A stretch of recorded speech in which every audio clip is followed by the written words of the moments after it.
नमस्कार प्रिय मित्रों, मैं ज्योतिषकार कमल आप सबका हार्दिक अभिनंदन करता हूं आपके अपने इस प्यारे यूट्यूब चैनल एस्ट्रो कमल पे। दोस्तों, आज मैं आपको एक घटना बताता हूं। ये एक सत्य घटना है जो मेरे मित्र थे अंशुमान भारती जी, उनके साथ उनके जीवन में घटित हुआ। और ये जिन्नातों से, प्रेतों से संबंधित एक घटना है कि वो किस तरह से एक लड़की को अपना टारगेट बनाते हैं, उसके साथ संभोग करते हैं, उसके साथ रात बिताते हैं और उसके बाद में उसके साथ क्या होता है, किस तरह से शिकार होता है, क्या होता है, ये पूरी बात उन्होंने बताई। किस तरह से उन्होंने छोड़ाया, वो पूरी घटना क्रमवार उन्होंने जो बताई, वो घटना आज मैं आपके साथ शेयर करता हूँ। अंशुमान भारती जी कलकत्ता में हमसे मिले थे। कलकत्ता में हमारे दोस्त थे, तो उनके साथ कई दिनों तक हमारी अच्छी मुलाकात रही। अंशुमान भारती जी तंत्र के एक नंबर के ज्ञाता थे और कोई चीज तंत्र में ऐसी नहीं है जो उनको नहीं पता था, और बहुत सारी सिद्धियां उनके पास थी। और हमारे गुरुजी के भी वो एक नंबर के शिष्य थे, हमसे सीनियर थे, काफी बड़े थे। अंशुमान भारती जी ने एक बार हमको कहा कि कमल, तूने आज तक कल्पना नहीं की होगी कि कैसी लड़कियां इस धरती पर हो सकती है, क्या हो सकता है, क्या एक लड़की क्या तक कर सकती है, आपको पता तक नहीं होगा। उनका नहीं पता, आप बताइए। तो उन्होंने बताना शुरू किया। बोले विशाखापट्टनम की घटना है, यहाँ से हमको बुलाया विशाखापट्टनम, क्योंकि गुरुजी ने हमारा नाम रिकमेंड किया था।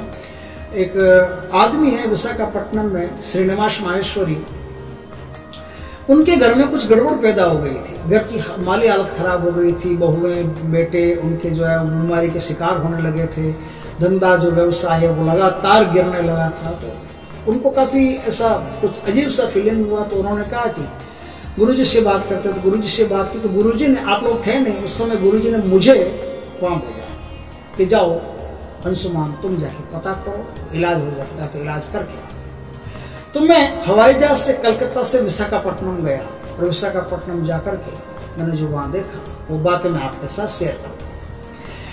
मैंने देखा, मैं विशाखापट्टनम उनके घर में रुका हुआ था। अब वहां से कहानी शुरू होती है। विशाखापट्टनम में श्रीनिवास माहेश्वरी का अच्छा बंगला, गाड़ी, बैंक बैलेंस, अच्छा बिजनेस, चावलों का उनका व्यापार था, बहुत अच्छा व्यापार था, गजब का, कोई चीज की कमी नहीं थी, सब कुछ ठीक था। उनके दूसरे नंबर का एक बेटा था जिसका नाम था चैतन्य माहेश्वरी। चैतन्य माहेश्वरी की शादी उन्होंने विशाखापट्टनम में की थी।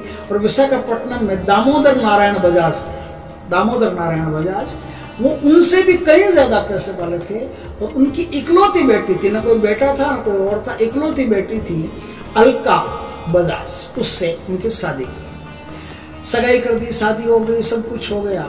और शादी के बाद में लगातार हालत गिरती गई। अंशुमान भारती जी ने कहा कि मैं उस घर में जाकर के रुका। मैं करीब रात के 8-9 बजे के आसपास उनके घर में पहुंचा। तो उन्होंने अच्छी आभगत की, खिदमत की। तो मैं उनके घर में भोजन पानी, स्नान प्रणान करके भोजन पानी किया। फिर मैंने कहा कि आज नहीं, कल अपन बात करते हैं। तो मैं फिर पे सो गया अपने कमरे के अंदर, कमरे को बांध करके सो गया मैं अच्छी तरह से। कमरे को बांध करके मतलब जैसे कुंडी उंडी दे करके नहीं, अपने चारों ओर रात को बंधन लगा करके सोते थे। ये उनकी आदत थी, बंधन लगा करके सोएंगे तो कोई भी किसी भी प्रकार की बुरी हवा हो उनको टच नहीं कर सकती, छू नहीं सकती। अंशुमान भारती जी कहते हैं कि रात के करीब 1 बजे होंगे तो मेरी शक्तियों ने मुझे जगाया और कहा कि अगर तुम सो रहे हो तो तुम पर आघात हो सकता है, तुम जाग जाओ तो तुम्हारा कोई कुछ नहीं बिगाड़ सकता। क्योंकि जागने के साथ ही चैतन्य काम करता है, और चेतन तक तुम्हारी जो काम करती है उसके साथ कोई भी दुनिया का प्रेत हो, भूत हो, जिन्न हो, यक्ष, कोई भी तुम्हारा कुछ नहीं बिगाड़ सकता। फिर तुम्हारे सामने बोने, लेकिन तुम सो रहे हो तो तुम पर आघात होने की संभावना, इसलिए तुम जागो। तो अंशुमान भारती जी कहते हैं कि मैं तुरंत जाग गया, और तुरंत जाग गया तो मैंने देखा कि एक प्रेत खड़ा है और वो मुझे अपना शिकार बनाने में तुला हुआ है, कोशिश कर रहा है मेरे पास बार बार आने की, लेकिन आ नहीं पा रहा है। और मैं उस प्रेत के लिए धन्यवाद दे रहा हूँ कि इतनी ताकत इसमें है कि बार बार मेरे पास आ रहा है। इतनी हिम्मत आई कहाँ से? क्योंकि प्रेत मुझे देखते ही प्रेतों को तो छक्के छूट जाते हैं, पसीने निकल जाते हैं। ये कैसा प्रेत है, कैसी हिम्मत है जो मेरे सामने अभी तक खड़ा है ये? तो उन्होंने उस प्रेत को मंत्रों से बांध लिया और बांध के जकड़ के पूछा कि क्या बात है भाई, तू या मेरे कमरे में आया? बोले मैं जानता हूं आप शक्तिशाली, लेकिन मैं मजबूर हूं, मुझे आना पड़ेगा। बोले तो मजबूर क्यों है? बोले मजबूर इसलिए हूँ कि आज रात आपका शिकार बनाना है। उनका शिकार कैसा बनाना? क्या मुझे खाएगा? बोले नहीं, आपको तो कोई खा ही नहीं सकता, लेकिन शिकार ऐसा बनाना है कि इस घर में एक लड़की है, एक स्त्री है, उस स्त्री को हर रात नया मर्द चाहिए, और आप गबरू जवान है, मस्त बॉडी बिल्डर है, और किसी चीज की कमी नहीं है आपके शरीर में, फर्स्ट क्लास मस्कुलर बॉडी है।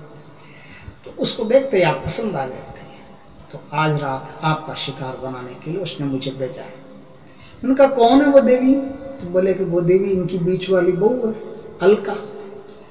उनका अलका है, ठीक है, लेकिन मुझे क्यों शिकार बनाना चाहती है? बोले ये उसकी बीमारी है, वो शिकार बनाएगी, वो जिन्नातों के शिकार है, वो आपको भी शिकार बनाएगी, वो कोशिश करेगी, लेकिन आप तो शिकार बन नहीं सकते, आपका तो कोई शिकार कर नहीं सकता, किसी में दम नहीं है, और मैं वापस जा नहीं सकता क्योंकि मैं तो भेजा हुआ आया हूँ।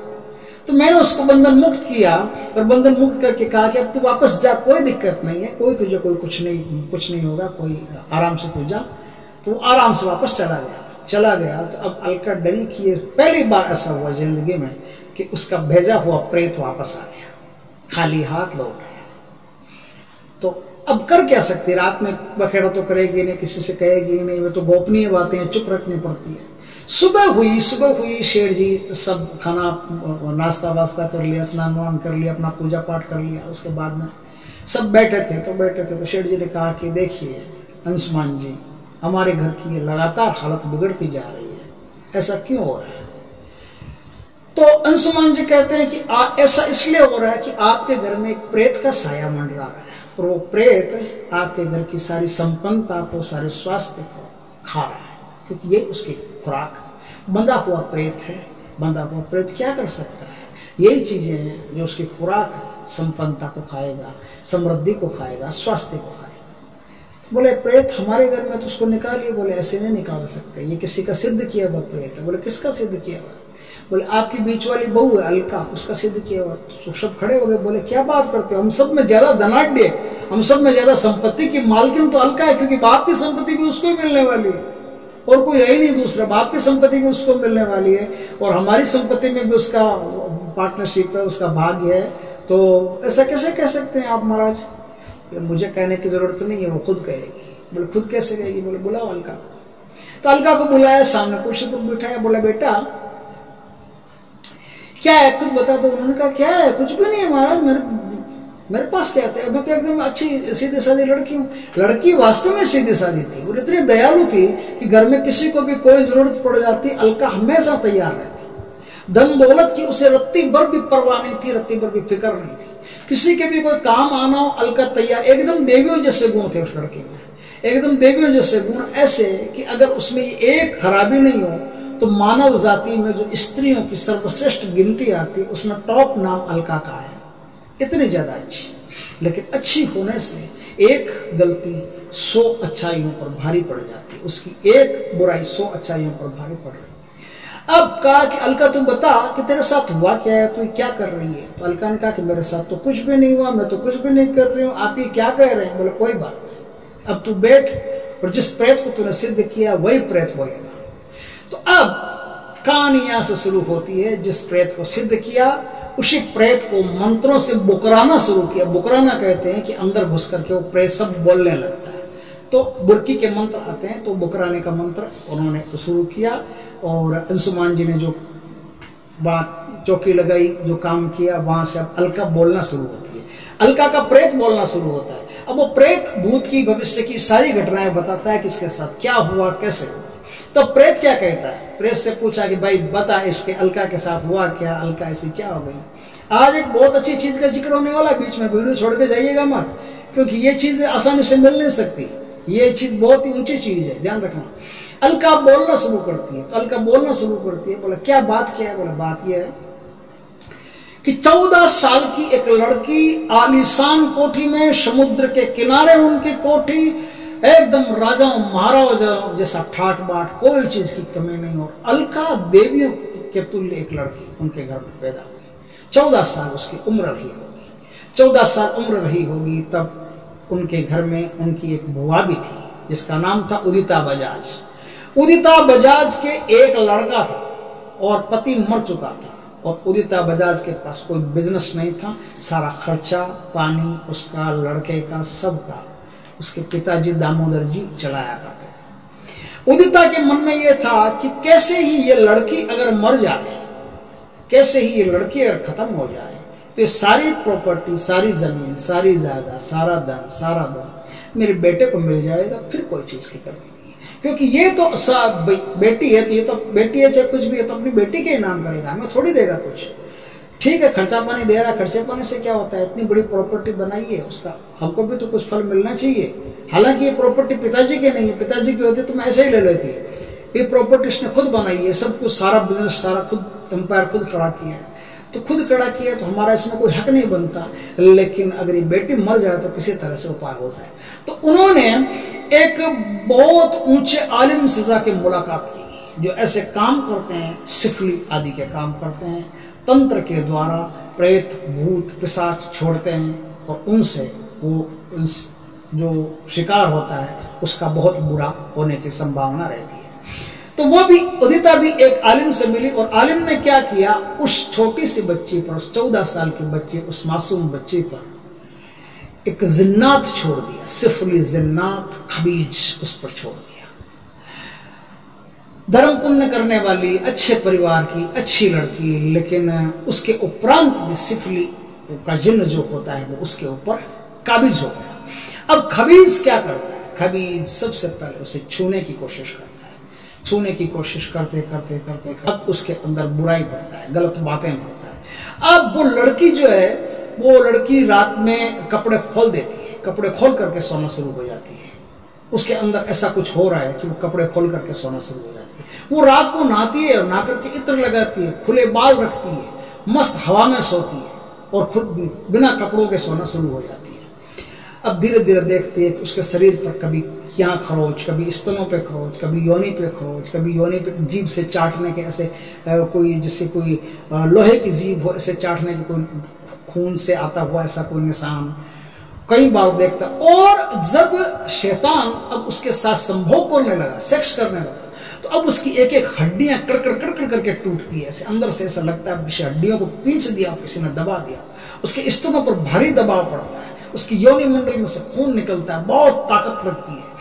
इस तरह से वो लड़की बहुत परेशान हो गई। लेकिन कभी कभी क्या होता है, बहुत परेशानी ही किसी बुराई का कारण बन जाती है, कभी बहुत अच्छा ही किसी बुराई का कारण बन जाती है। वो जो लड़की इस प्रकार से थी, तो एक दिन उसकी माँ को पता चल गया कि लड़की रात में छत पे जाकर के सोती है और सारे कपड़े उतार देती है, क्योंकि उन्होंने पता लगाया कि ऐसा कुछ होता है इसके साथ। तो होता है, तो अब उनके बाप भी, उनके पिताजी भी कम नहीं थे, वो बड़े ज्ञान पहुंचे हुए आदमी थे। तो उनके पिताजी भी अच्छे अच्छे संतों से मिले, साधुओं से मिले, बड़े बड़े ज्ञाताओं से मिले। तो उन्होंने क्या किया, उन्होंने पता लगाया कि इस पर तो एक गंदा जिन्न काबिज है। वो गंदा जिन जब तक इस पर रहेगा, ये तो इसके शरीर का वो तो नाश करता है, इसके शरीर के साथ तो भोग करता है। तो बोले क्या, अब क्या करूं, कुछ उपाय कीजिए। तो उन्होंने उपाय किया। उन्होंने उपाय किया तो उस गंदे जिन्न को निकाल करके बाहर कूड़े के ढेर में फेंक दिया। कोई बड़ी बात नहीं है, ऐसे ऐसी शक्तियां हिंदू धर्म में, सनातन धर्म में भरी पड़ी है, जिससे एक जिन्न तो क्या, पूरी जिन्नों की बारात को उठा करके फेंका जा सकता है।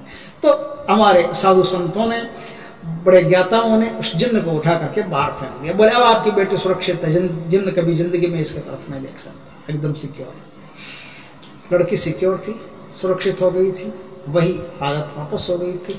लेकिन अब क्या हुआ, एक गड़बड़ हुई।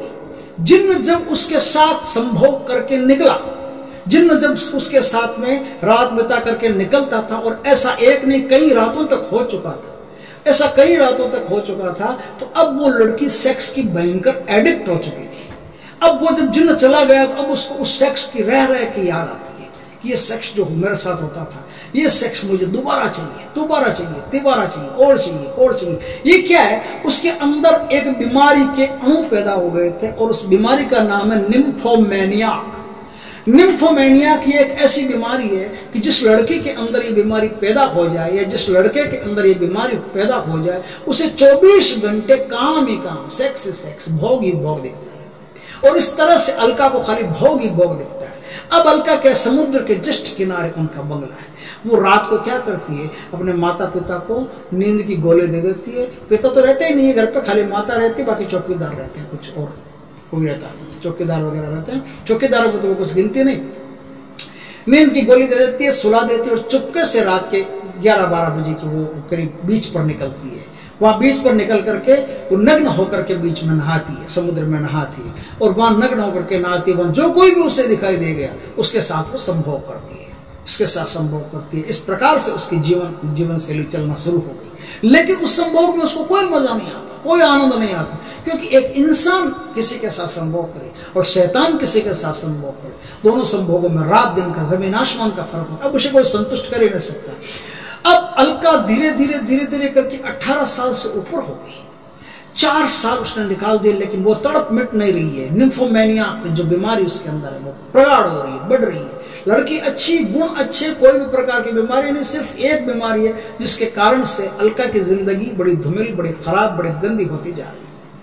उसने कम से कम इस पीरियड में 600 से ज्यादा लोगों के साथ संभोग कर लिया होगा, लेकिन कुछ भी नहीं हुआ। किसी भी पुरुष ने उसको आज तक संतुष्ट नहीं किया।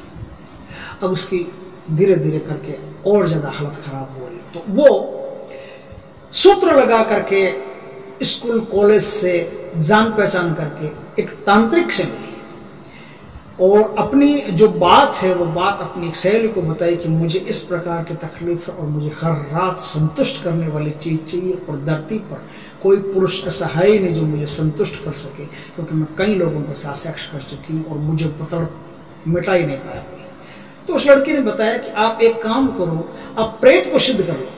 प्रेत को अगर सिद्ध कर लिया आपने, तो प्रेत को सिद्ध करने के बाद में प्रेत जो आपके साथ संभोग करेगा वैसा संभोग कोई दूसरा नहीं कर सकता। बोला ठीक है, ये काम बढ़िया। तो तांत्रिक से मिले, तांत्रिक से मिलकर के पैसा दिया उसको, मन चाह पैसा दे करके उससे तांत्रिक की सिद्धि कैसे करते हैं ये सारी वाक्य और पूरे गुरु के सानिध्य में उसने तांत्रिक की सिद्धि कर ली, वो प्रेत की सिद्धि कर ली। प्रेत की सिद्धि करने के बाद में प्रेत प्रकट हुआ। प्रकट होकर कहा, देवी क्या चाहिए, मुझे क्यों बुलाया? बोल आपको इसलिए बुलाया कि आप हर रात मेरे साथ मेरी मर्जी से संभोग करो। उसने कहा मैं ऐसे नहीं कर सकता, मेरा शरीर है वो आपको संभोग करने के लायक नहीं है, मैं ऐसे आपको कुछ पता ही नहीं चलेगा, मैं तो आपके आर पार निकल जाऊंगा। बोले कैसे करोगे फिर? बोले मैं किसी आदमी में घुस करके कर सकता हूँ, मैं किसी आदमी में घुस करके आपके साथ संभोग कर सकता हूँ। मैं अकेला, मुझ में ऐसी क्षमता नहीं, जिन्नों में ऐसी क्षमता होती है, दूसरे जो प्रेत होते हैं दूसरी कोटि के उनमें भी कुछ कुछ ऐसी क्षमता होती है, पिशाच होते हैं उनमें क्षमता होती है, लेकिन मुझ में ये क्षमता नहीं है। मैं सीधा आपको छू भी नहीं सकता, छू तो हाथ पार निकल जाएगा, क्या मतलब छू? तो आप अगर मेरे साथ सोना चाहते हैं, मेरे साथ ही संभोग करना चाहते हैं, तो आपको कोई आदमी का शिकार बनाना पड़ेगा। बोला ठीक है। अलका ने उसको सिद्ध कर लिया। अब बुखारी सेक्स की मूर्ति है इस धरती पर और कोई काम नहीं कर सकती, या स्त्री घर में खाना बनाती और इसके अलावा और कोई काम नहीं कर सकती। पढ़ाई लिखाई करती है, सेक्स करती है, बस इसके अलावा और कोई काम उसका बचा नहीं। अब क्या हुआ जनाब, वो जो लड़की है अलका, उसने प्रेत को सिद्ध कर लिया और अब वो रात को वही 12 बजे के आसपास उस बीच पे निकलती है। उस बीच पे यदि कोई उसको मिल गया तो उसके अंदर वो प्रेत को भेज देती है कि जाओ उसके अंदर घुस जाओ। उसके अंदर घुस जाता है। अब वो उसी बीच पर उस नग्न लड़की के साथ संभोग करता है, उसे बड़ी तृप्ति मिलती है, बड़ा आनंद मिलता है और इस बात का किसी को कानों कान खबर नहीं, क्योंकि अब उसके पास शक्ति भी है। अब उसके पास शक्ति है कि जो होता है उसे माया से सुला दिया जाता है, पता ही नहीं चलता क्या होता, अब तो गोली देने की भी जरूरत नहीं। और ऐसा करते करते चिन्मय से उसकी शादी होती है। शादी होने के बाद में प्रेत कहता है कि देखो मैं जहाँ रहता हूँ वहाँ मुझे भी अपनी खुराक चाहिए, तो मुझे खुराक ऐसा मिलता है कि मैं जहाँ रहता हूँ वहाँ नेगेटिव वाइब्रेशन, नेगेटिव ऊर्जा रहती है, तो इनकी जो पॉजिटिव ऊर्जा वो काम नहीं करेगी।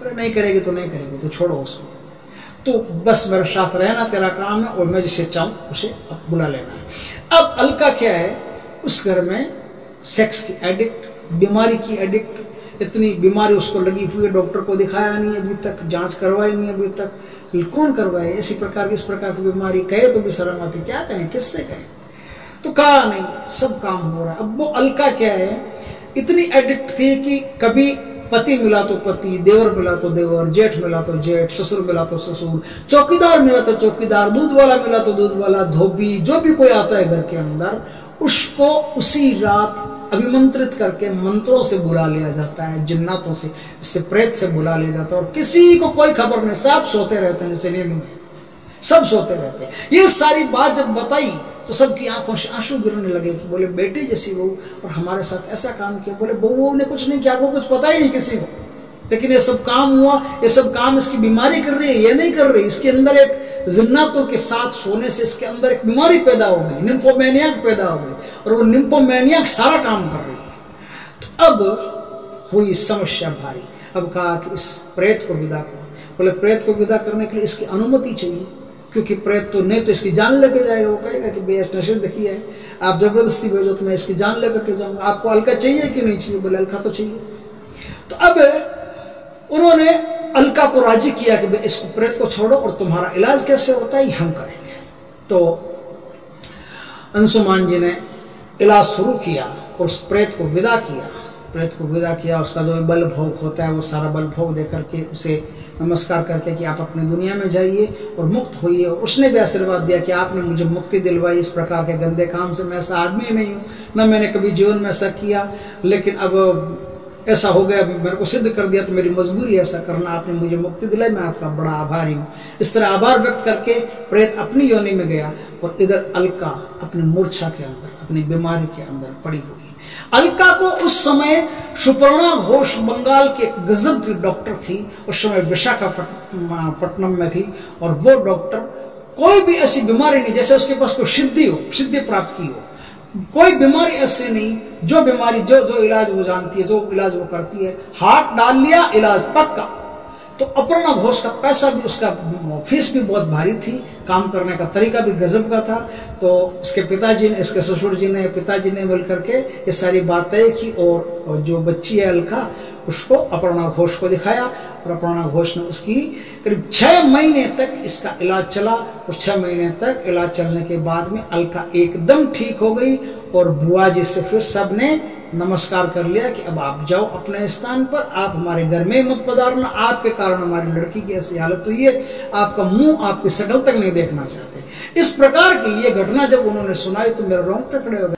इस प्रकार से जिन्नातों के द्वारा एक शिकार जो होता है, क्योंकि ऐसी खबरें आती है, सरदार शहर की एक लड़की है, उसके साथ 2 बार जिन्नात ने सेक्स किया, उसके बाद में उसने अपना इलाज कर लिया। अब वो सेक्स नहीं कर सकता जिन्नात, लेकिन अब वो यह चाहता है कि इसकी आत्मा को मैं निकाल लूँ और अपने साथ ले जाऊँ, और अपने साथ लेकर के फिर उसकी आत्मा के साथ मैं सेक्स करूँ। तो अब उसको मारने पर तुला हुआ, तो कई कोशिश करते हैं, लेकिन मृत्यु तो परमात्मा के हाथ में, जिन्नातों के हाथ में नहीं है। जिन्नात कोशिश कर सकता है, मार नहीं सकता, वो रोज कोशिश करता है। उसको बीमार पे बीमार किए हुए है।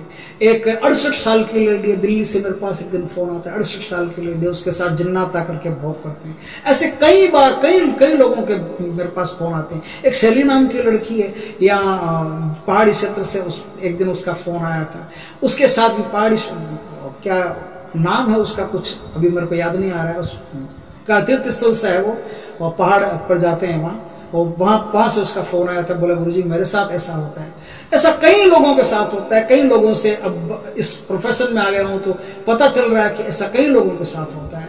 तो ऐसा आपके साथ नहीं हो, इसलिए मैंने एक वीडियो बनाया है, अभी आप देखना उस वीडियो को। शिफली जिन्न जो होता है उसके द्वारा एक वशीकरण होता है। वो वशीकरण कैसे होता है, वो वशीकरण वाला वीडियो आप याद रख करके जरूर देखना। और उस वीडियो में मैंने अंत में एक ऐसे तरीके बताए हैं जिससे कोई भी कैसा भी भयंकर से भयंकर शिफली वशीकरण आप पर किया गया हो, उस वशीकरण को आप तोड़ करके स्वतंत्र हो सकते हो, आजाद हो सकते हो, और जिंदगी में आपकी तरफ शिफली का कोई भी जिन्न होगा या शिफली के अलावा भी कोई प्रेत भूत पिशाच हो देख नहीं पाएगा, उसकी हिम्मत नहीं होगी। तो इस प्रकार का यदि कोई भी आप हल्का सा भी आपको जुम्बिश से महसूस हो तो आप उस वीडियो में बताए हुए काम जरूर करना।